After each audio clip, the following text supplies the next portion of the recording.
Okay. Okay, so guys, we are here back in After Effects. After we finish illustrating, so one next. So we are back in After Effects. One next thing we'll do is import our illustration, which we just finished designing in Illustrator. So to import is basically Control I. So and then click on Control I. What's this?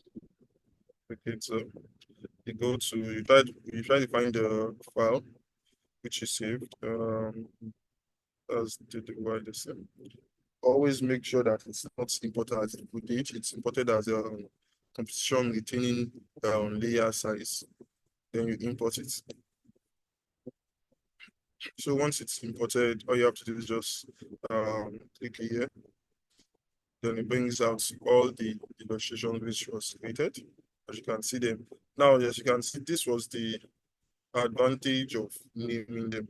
This is the background, chords, the ball shadow, the ball. So this is why we named them, So you click on one, then hold shift, click on every one of them. Then you create shape, you right click and create shape from vector device. The reason why we are doing this is basically so you can, if you wanted to change colors or any other thing in it, this is the only way you can change it. If you had left it as a Illustrator file, which you had seen here, it would not been able to make those changes. You would just be able to animate it like that. So I copied it, that's Ctrl C. So I'm pasting it here, that's Ctrl V. Now, one thing I know about when you copy and paste it, since this, when it comes to multiple layer work, the After Effects disrupts the arrangement, meaning that before you were basically, I had where I arranged it changes it to bottom to top. So all you have to do is just reverse it back. So basically, the top one now should not be the most bottom one, since you know the way you arrange it before. So for me, I will just up,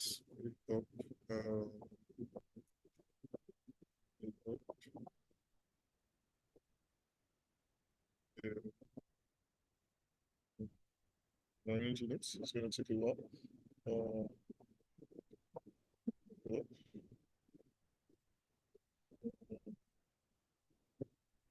Yes. Let's start to get the arrangements back. So now that I've gotten the arrangement back, once we start to this, we start to animate in a bit. So trying to get timeline. Okay. So now what we want to animate is we want to animate the ball bouncing, but with a different perspective than the one we did before. So let's first start with using the long tennis one. So we'll hide the table tennis ones. So this is the everything on table tennis has been hidden.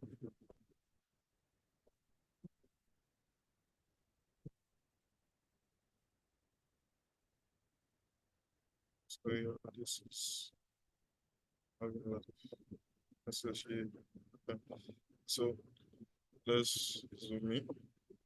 So that we want to animate the ball motion to bounce from here to here. That's what we want to do right now. So the first thing is to animate the position of the ball, which is that you look for position. It's either you click down, click then transform, or you just click on P, which is dot form for position. So you create a first keyframe for the position where it is currently. Then there's the instead of you moving this manually, what I usually used to do is hold shift and page down. It's moved by 10 pieces when you do that. So when I click the shift and page down, it has moved by 10 pieces. So with that, I would definitely try and I would press it one more time to move it one more 10 pieces. So I'll move the position from the ball from there to here, which is let's see, let me try and move it.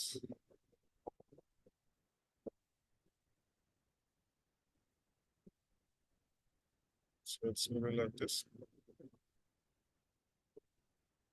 This have moved the ball from one position to another position. Check it out. Then I'm just going to play it by using space. So this looks completely simple and basic, but there's a reason for it. So after that, the next thing to do is the up motion of the ball, which is going to be in the middle of both the first and the second keyframe. So I'm just going to hold the shift and pitch down once again, just to get the middle. Then I'm going to make sure the ball goes up.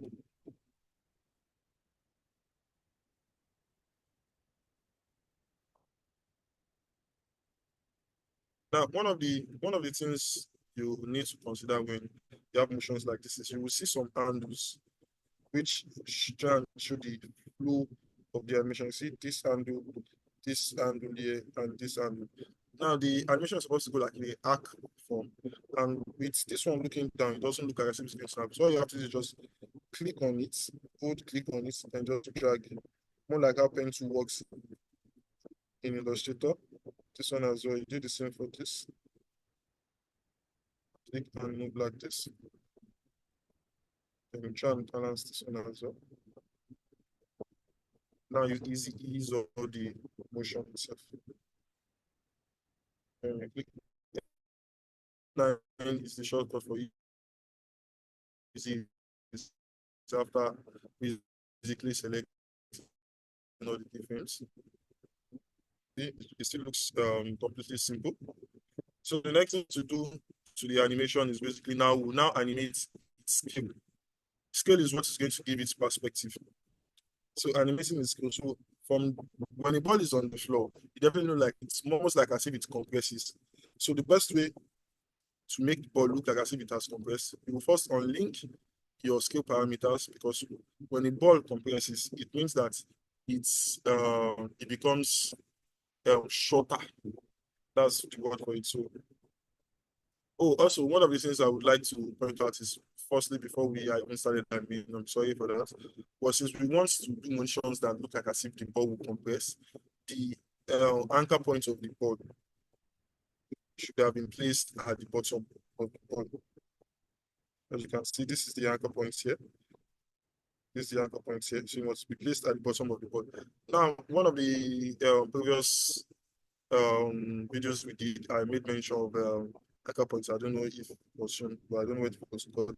So this is an anchor point 2. So use it to drag this anchor point down to the bottom of the board. Once that is done, position, nothing changed. It's still the same way we have our animation. So just do that. Now, what you want to do is we'll now animate the scale of it. So, like I was saying, when the ball is on the floor, like as if it bounced on the floor, it's compressing. So, what you do is you have to reduce the tallness of the ball. So, the first parameter, X, deals with wideness of things, as you can see, while the second one deals with how tall it is.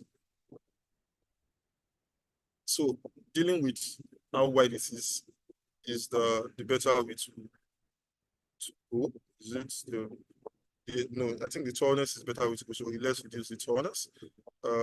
That's going to be, so from the 100, let's do 90%.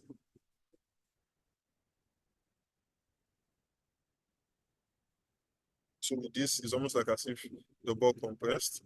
So make a keyframe here. When you press, if you want to see all the keyframes you've been doing, so all you have to do is click on you, show all the keyframes, weather position, so you'll be able to know where you want to do things to. So when the ball is at its highest point, it needs to be larger, so it looks like as if it comes into view.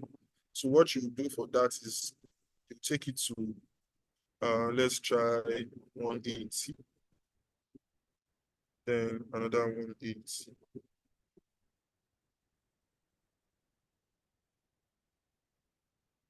Let me fit this going into view so you definitely see what has happened.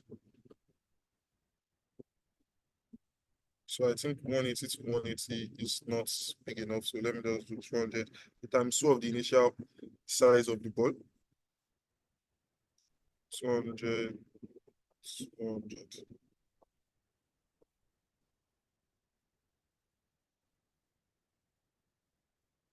So as you can see, so when the ball came up, it becomes larger. When it goes down, it becomes smaller. So when it's coming down again, it becomes smaller as well. So instead of it to basically be looking to get another keyframe, what you have to do is just copy the first one because it needs to be the same size when it comes down on both ends. Copy the that's Control C after clicking on it, the first keyframe. Then just press Control V to place it at the end. So you easy ease all the parameters of this one as well. So by doing that, let's see what as you can see how it is now. Notice I see the ball went up and came down. So one thing, the next thing you need to do now is basically you need to animate the shadow to follow the ball.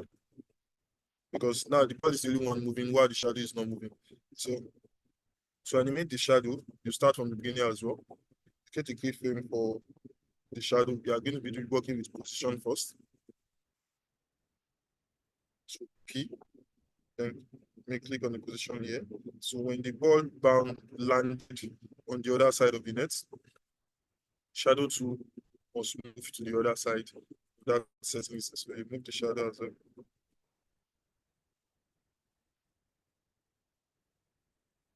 Thanks, close. So let's see where it should be.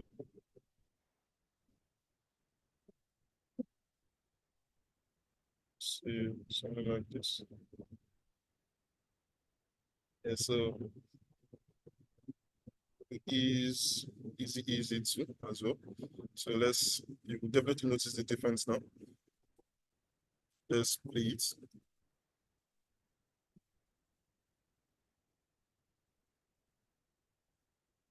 You can see now the shadow follows the motion itself.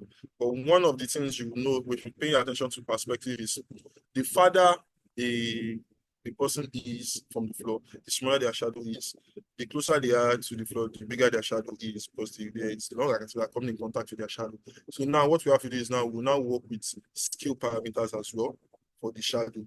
So it will look more as if as the ball comes up, shadow size it should reduce while it comes back to normal when it stops. So let's look for the scale parameters of the shadow. As you know, since the beginning as well, since the ball was compressed, the shadow too will be compressed as well. So it should be the exact same number as the what they call it, the ball. So let's do 90. I'm going to zoom in and see what's happening. So since I did 90, let me do shadow time to it.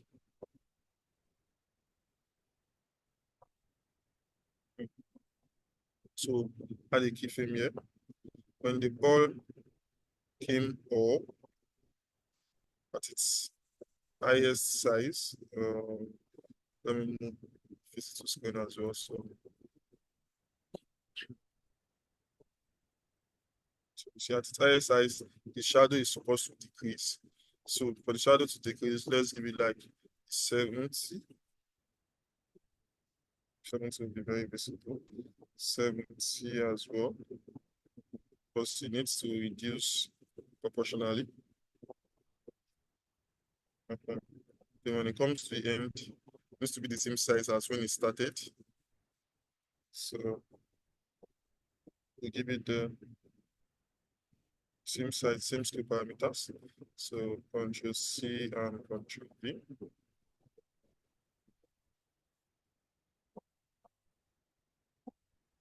So let me use it. I like to zoom in to check status of the shadow now that it has ended. Okay. So now if we play it back, let's see.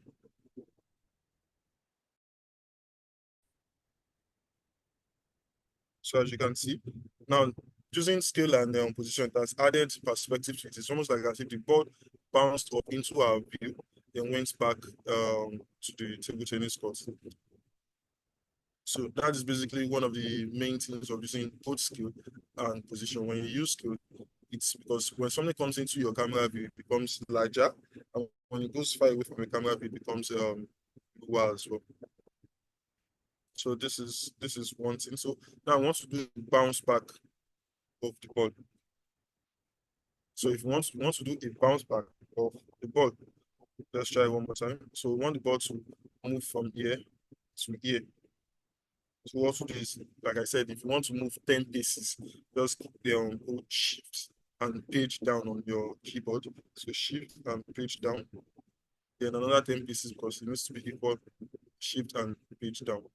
So if you want the ball to move towards this side at this other time, so let's click on the ball, let's move it.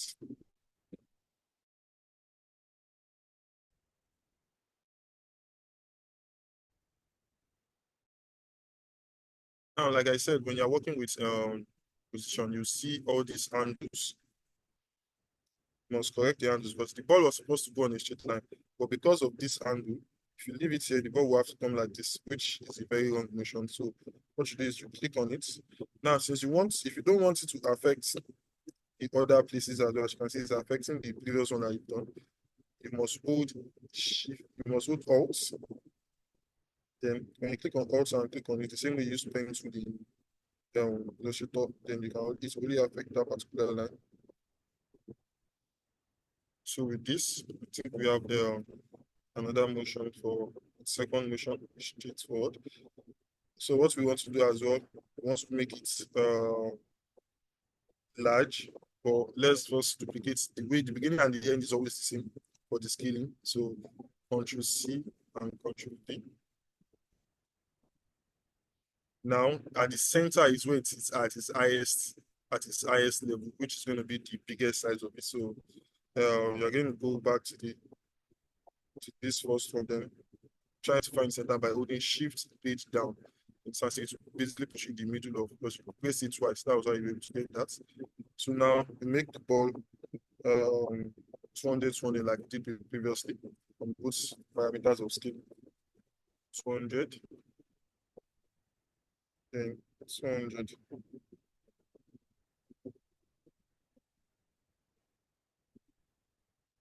So it's going to be like, if you play it, it's going to be like as if the ball aiming you. Let's play it. You can see.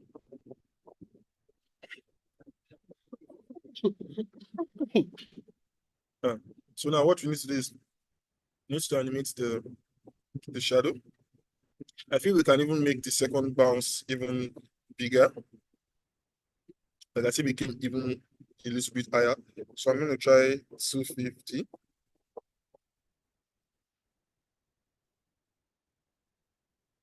And 250.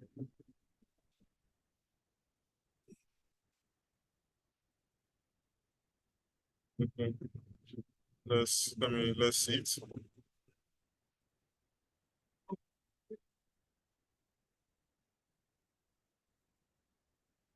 You can see. So see the bounce. Now, what will make it look more realistic is now you need to animate the shadow as well to follow this new motion.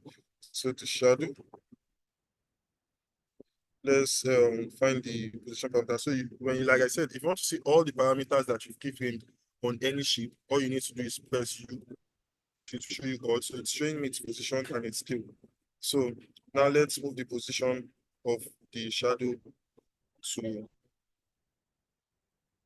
where the ball is currently now. I'm going to zoom in to get it right.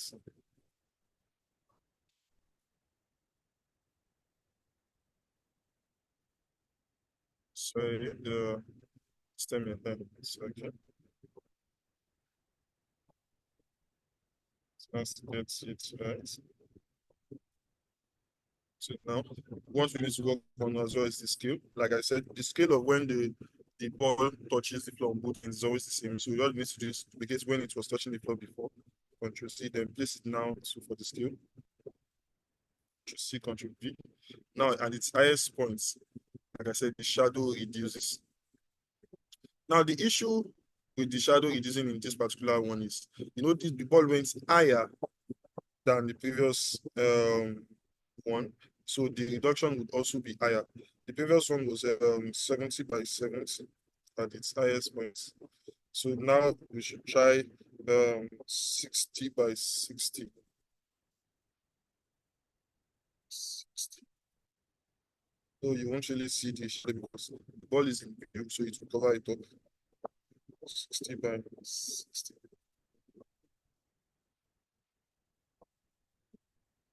But if you were to play it, so to give it that more realistic view. So as you can see,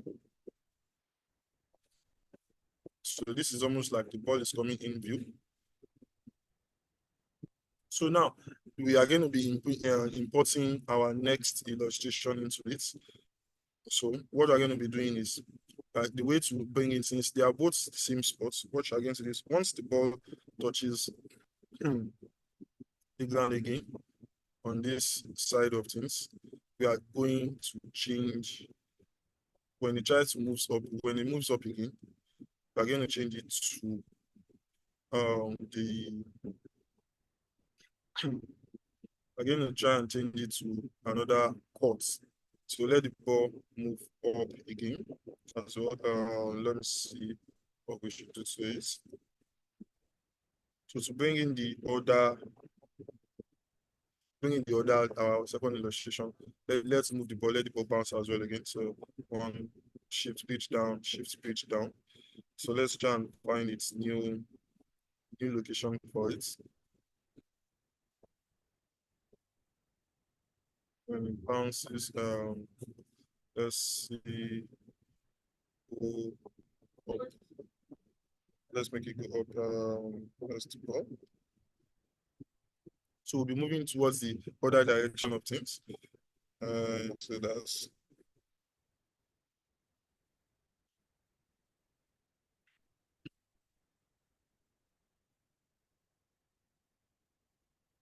this is the new direction. We need it to go in an arc way as well. So we'd be trying the center of it to go up at the center.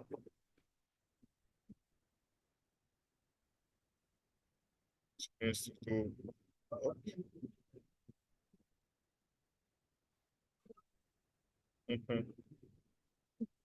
So let's see.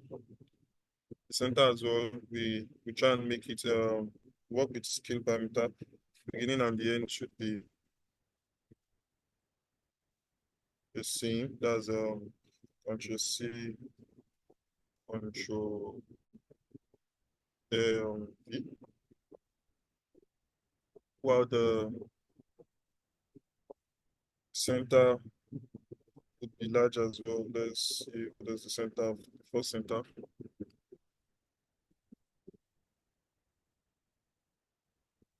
Control C, Control V. Okay. So let's view it.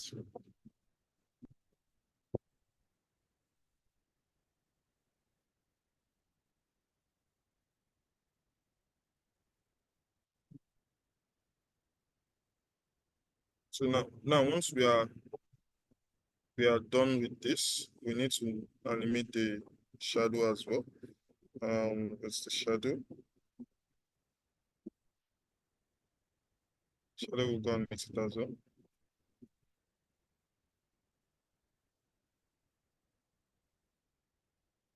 Yeah, if you look closely, there's going to be some unnecessary movements in the shadow line, but we correct that.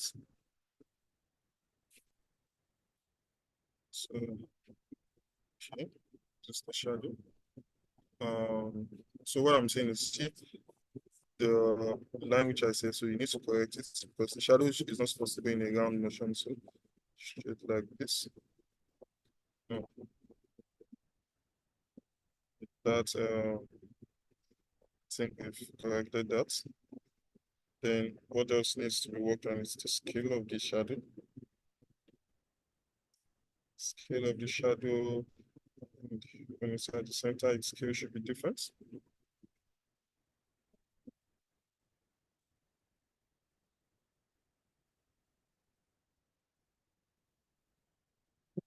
Now, this is where we'll be bringing in our second illustration.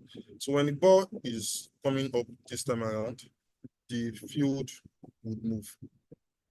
What I mean by the field would move is this. So you add position parameters to the court itself.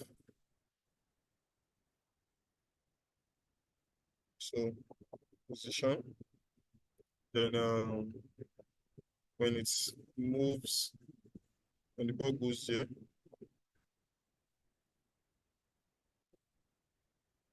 by the time the ball will touch down, the this thing will no longer be there.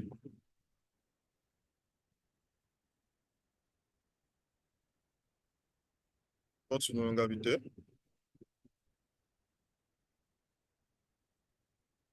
So easy is the animation.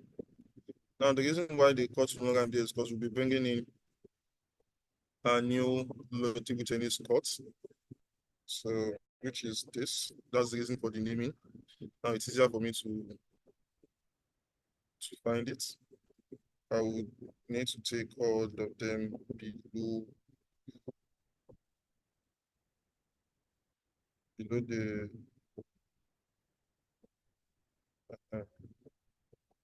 shoes. So it comes in. Let's see.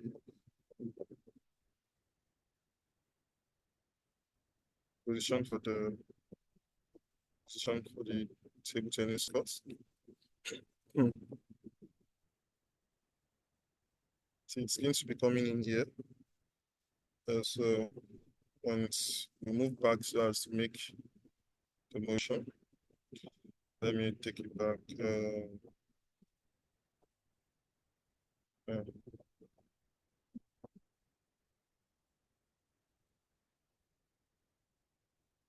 So what I'm doing is we are making the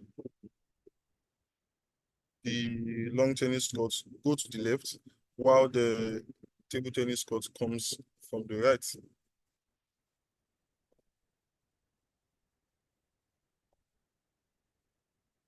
So as you can see, so it's basically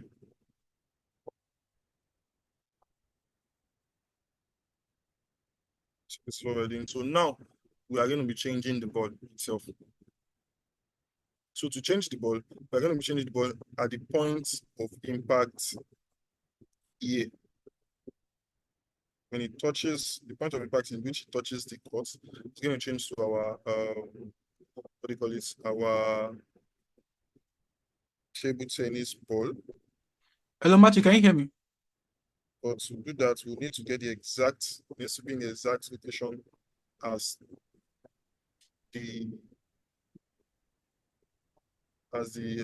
long tennis ball. So Hello, Matthew, let's can you see. hear me? Yeah, I can hear you. Okay, so I don't know. Is it possible for us to wrap up in like 10 minutes? Our time is going to finish in 10 minutes. Or Okay. is it possible, or do you need more time? If you need more time, maybe we'll. I do not know. I think I might need more time, but let's just move on with this. Let me quickly get the first animation for All right. the um table tennis ball up. So the one thing is I'm trying to get the position, the last position of the piece. Okay. That's position. That's for the shadow. This is the ball itself. So I'm just going to be copying this from here. Last position of the long tennis ball. I'm going to paste it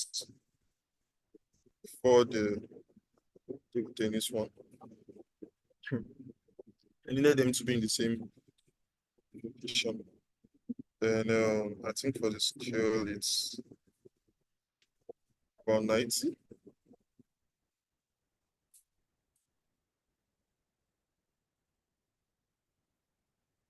You will see what I mean. So basically, for when it bounces, if we are only supposed to see when it bounces, I'm only supposed to see tennis ball itself.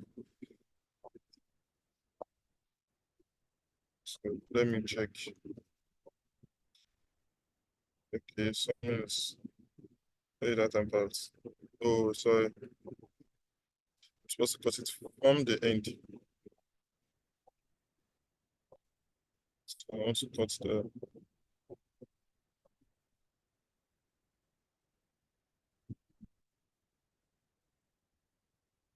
Okay.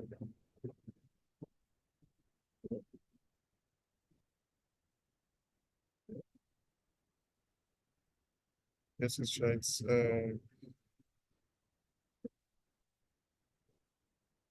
This is the tennis ball. You. So what I'm trying to do is I want to make sure the tennis ball starts where the long tennis ball the table tennis ball starts where the long tennis ball ends. So now I think it's corrected.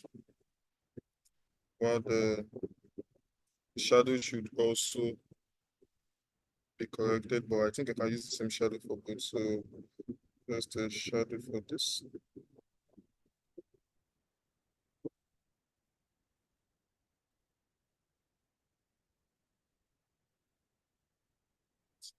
Zone shadow, let me cross it out as well. Yeah, that's the shadow.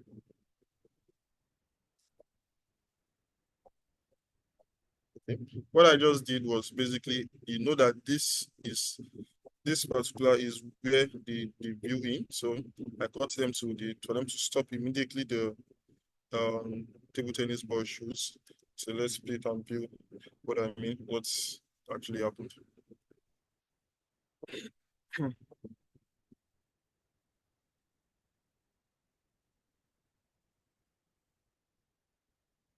And see, immediately it touches the tennis court, it changes to the table tennis ball. So now you just basically follow the same method we used for the long tennis ball for the table tennis ball as well. The same bouncing method. Firstly, you place its shadow behind it. So let me on its shadow. So you place the shadow behind it. The issue with this is it's named everything in outline, so it's not making it easy for me to find them. But if I was to clean the outlines out of their name, I would easily be able to know which is shadow and which is not. So that's why intent is very important. So let me place it behind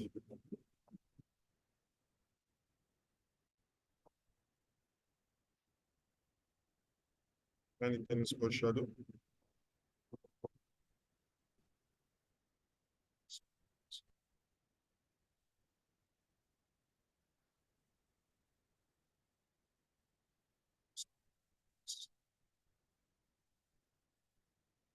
Okay.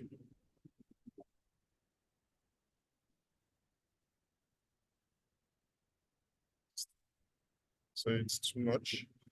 Let me move it to the side.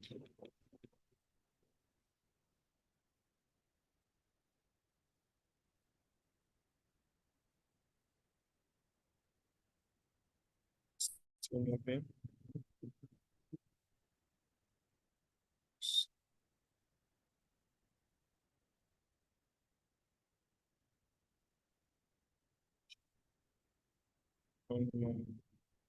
Uh-huh.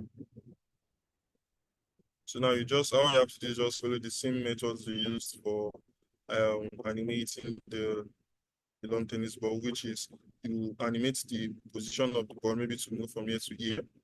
After doing that, you make sure in the center it goes up a little bit. So it will come in an arc version of motion. Then once that is done, all you have to do is just small in the beginning, small in the ending. Then when it's at the center, it becomes extremely large. That's what's going to give you that view. So I don't think we have a lot of time to cover that as well. Are you doing? How many minutes do we still have? We have like 3 minutes left. Okay. Can we just use that maybe for questions since all you have to do is just follow the same method I used for the long tennis. All right. So the floor is open. In about 3 minutes, we'll just quickly take questions, please, as fast as possible. Anywhere we stop, we can ask on the group chat. But yeah, does anybody have any question? I know it's a whole lot, so yes, it's a whole lot, even for me. So you just have to watch the video as many times as you can, and then hopefully, if you give it like some time, everything will be easier to achieve. So, does anybody have any question? So nobody's talking. Means everybody understand. Okay, wait, let me see. I hope nobody's muted. Let me see. Does somebody have any question?